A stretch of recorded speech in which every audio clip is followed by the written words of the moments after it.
Assalamualaikum warahmatullahi wabarakatuh, dan selamat pagi untuk anak-anakku semua.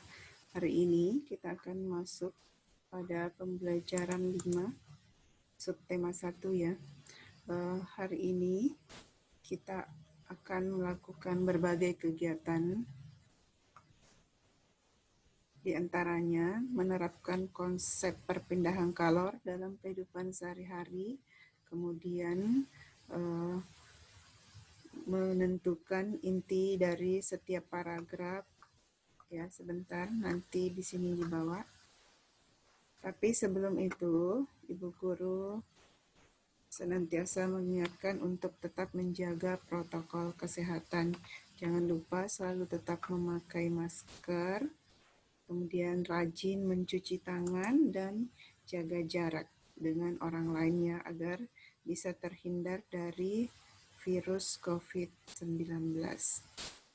Oke, jadi hari ini yang pertama silahkan perhatikan pada pembelajaran 5 ya, halaman pertama. Kegiatan pertama, kita mengamati dulu, di sini ada 2 kompor, dan di atasnya ada panci yang berisi air. Ada panci A dan ada panci B. Tentunya ini berhubungan dengan perpindahan kalor. Dari mana kalornya? Dari mana sumber kalornya? Kita sudah pelajari pada pertemuan yang lalu ya. Sumbernya adalah api yang berasal dari kompor, kemudian dipindahkan melalui panci sehingga menyebabkan air menjadi mendidih juga. Nah, sekarang nanti ini kan sering kita lakukan dalam kehidupan sehari-hari ya, memanaskan air, dan bisa juga biasa kita lihat ibunya di dapur memasak air. Nah, sekarang setelah memperhatikan kedua gambar ini, jawablah pertanyaan-pertanyaan yang ada di bawah gambar tersebut. Bagaimana ukuran kedua panci itu? Maksudnya apakah ukurannya sama atau tidak ya? Kemudian manakah panci? Saya kira dijawab sesuai dengan hasil pengamatannya saja, mulai dari nomor 1 sampai nomor 6. Kemudian pada kesimpulannya, ingat ya, membuat kesimpulan itu menggunakan metode adik simbah. Adik simbah berarti apa, siapa, mengapa, bagaimana hasil akhirnya. Oke, seperti itu. Itu untuk kegiatan yang pertama. Nah, kemudian yang kedua, ini memberi centang ya, memberi centang. Manakah dari kegiatan berikut yang membutuhkan energi panas yang lebih banyak? Berilah tanda centang. Berarti kalau tidak terlalu membutuhkan kalor yang lebih banyak, tidak usah dicentang ya. Ini ada beberapa, tinggal dicentang. Oke, kemudian kegiatan berikutnya.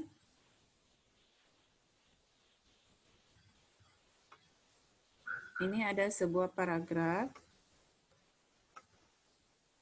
pada halaman 51, 52, 53. Kemudian kalian bertugas untuk menentukan judul bacaan, kemudian menentukan pokok-pokok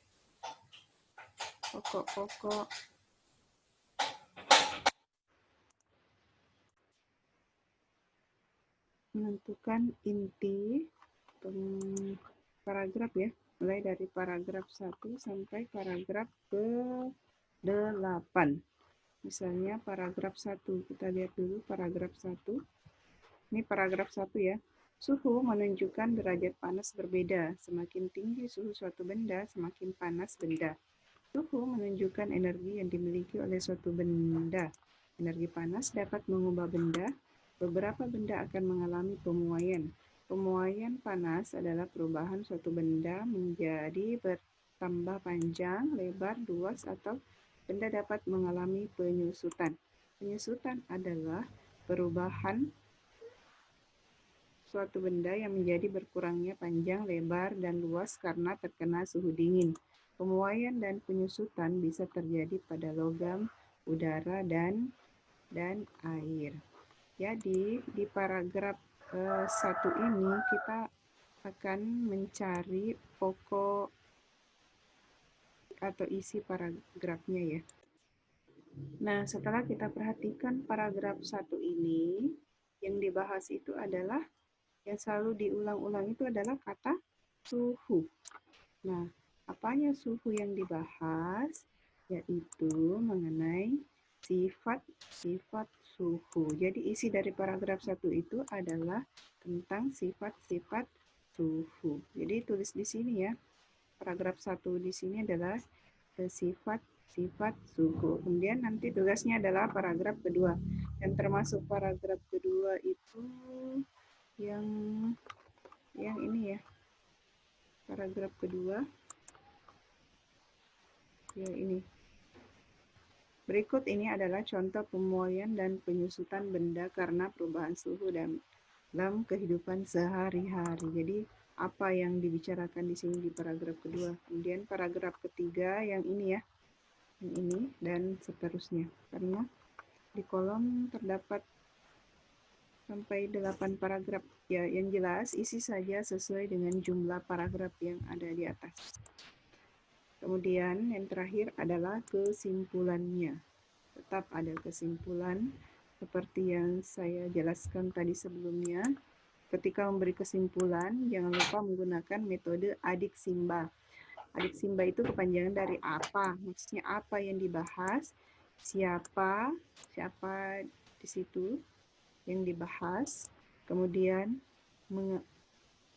adiksimba di mana, kemudian kapan, dan terakhir itu bagaimana ya.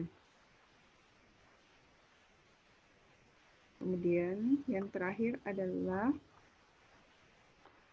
tentang menyanyikan lagu daerah. Nah, di sini kalau di buku ini adalah lagu daerah yang berasal dari Jawa yang judulnya Cincang Keling. Ini lagu Jawa Barat ya. Di sini silahkan tulis lengkapi data sesuai dengan lagu yang berada di halaman 56 atau Cincang Keling ini yang judulnya Cincang Keling ya. Silahkan lengkapi apa nama lagunya atau judul lagunya, asal daerah, kemudian tangga nada yang dimainkan, arti lirik setiap lagu. Nah, kalau ini tidak dimengerti, kosongkan saja. Pesan yang dapat didapatkan pada saat mendengarkan.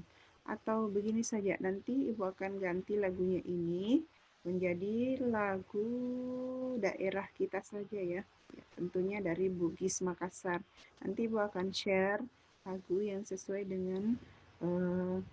dengan kondisi daerah kita atau yang berasal dari daerah kita sendiri, oke? Jadi cukup di situ tugas hari ini pada pembelajaran 5. Mudah-mudahan tetap semangat dalam bekerja. Kemudian mudah-mudahan semua anakku bisa menyelesaikannya dengan mudah. Kalaupun ada pertanyaan, silahkan ditanyakan nanti di grup ya. Oke, demikian penjelasan dari Ibu. Semoga dapat dipahami. Assalamualaikum warahmatullahi wabarakatuh.